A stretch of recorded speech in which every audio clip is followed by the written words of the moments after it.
Hello everyone and welcome to another Artist of the Week.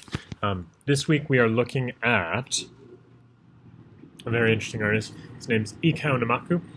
He earned his Bachelor's in Fine Arts, or his BFA, from York University, and he is a Ghanaian-Canadian artist based in Toronto, and he works with Legos to create these artworks that are artworks and installations that are rooted in Black narratives.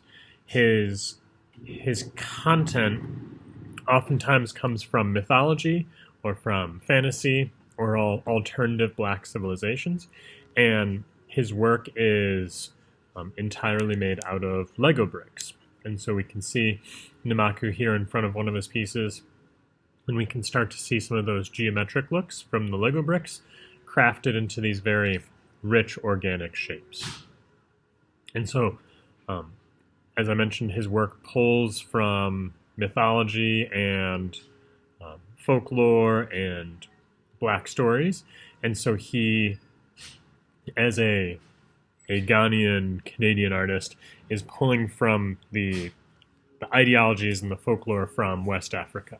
And so we have a series of masks. He produced these masks that were a tribute or an homage to the West African masks, but made entirely with Lego bricks and kind of portraying this crossover between contemporary society or modern times using those Legos, but also very much pulling from his roots as an African artist.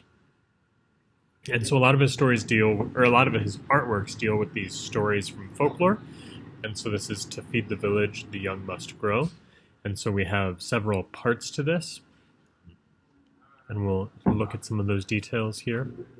And so we have all of these individual figures that are individually made and part to this bigger work of these winged babies and this proud young woman with a flower or a bee in her hand there.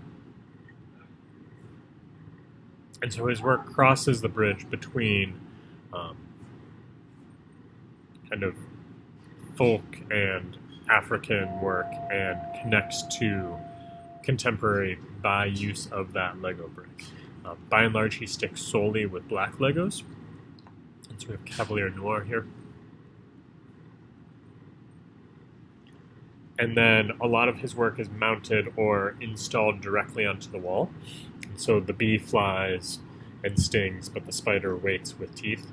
And so it has this, it falls into this category of Afrofuturists, where they're kind of reimagining the fate or the views from this very African-centered position. So I encourage you to go look at his artwork. I'll have links posted in this. He has an About the Artist page, and in his artwork you can scroll through and look at all of his collection of masks, as well as his mythologies, all the way up to some of his newer work where he's dealing with Black civilizations and this concept of Afrofuturism, and then some other work, including corporate work for Adidas, making these sneakers, and some installation pieces that are scaled up works of his. His Instagram is Ekow Nimako, and I encourage you to go follow him there as well, where you can see the sheer scale of some of the work that he's producing. So his Instagram presence is very impressive. He does a lot of process works as well as like little snapshots of finished pieces. So go check out Nimako and then respond to those questions below.